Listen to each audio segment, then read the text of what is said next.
Ok, donc on se retrouve encore pour un nouveau thème, notamment le paramétrage du logiciel pour une utilisation vraiment optimale et fiable. Donc, les utilisateurs de ce logiciel font les configurations à leur convenance. Moi, pour ma petite expérience d'utilisation du logiciel, j'ai retenu un certain nombre de configurations ou de paramétrages qui sont vraiment bien faits pour qu'au moins, quand les utilisateurs prennent le logiciel en main, vraiment, ils auront une facilité. Donc, pour faire ces paramétrages, donc, on va d'abord commencer à faire le paramétrage, c'est-à-dire de la société, les informations du dossier de l'entreprise. Donc, nous avons ici la société qu'on va paramétrer, modifier une application de coordonnées de mon. Ok, il n'y a pas de problème. Voilà.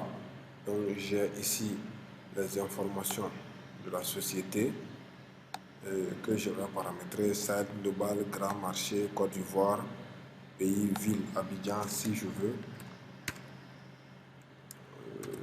Voilà. Le numéro de téléphone du responsable. Ensuite, c'est les informations qui vont apparaître sur vos pièces commerciales. Il y a le complément d'information qui se retrouve ici, la forme juridique. Je peux prendre une SARL, le pays. Bon, je ne suis pas de la France, c'est l'Afrique.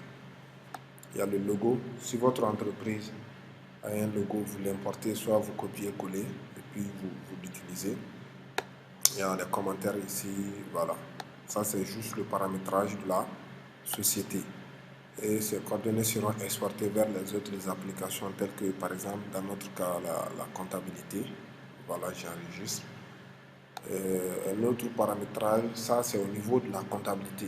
Lors de l'installation, on avait fait une première configuration, c'est-à-dire un premier paramétrage de la date d'exercice. Ici, vous voyez, il me demande de prendre la date d'exercice, l'exercice N, c'est-à-dire l'exercice en cours. C'est du 1er janvier au 31 décembre 2016. La période de saisie, donc c'est généralement la même année. Et puis l'objectif du, bon, il y a une partie dans le logiciel où nous avons des affaires. C'est-à-dire on va créer des affaires, c'est-à-dire des modèles de planification où nous allons faire des ventes. On va appeler généralement dans le langage du logiciel objectif.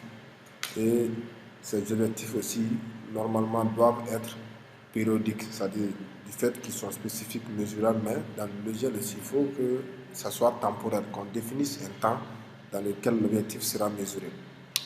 Et il y a des codes journaux aussi qui vont être utilisés.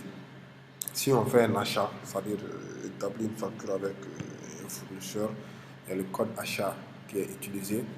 Et ce qui est important pour les utilisateurs qui doivent savoir, c'est que l'utilisation informatisée des logiciels, c'est-à-dire de la comptabilité, nous oblige à décomposer les journaux principaux de la comptabilité en journaux auxiliaires.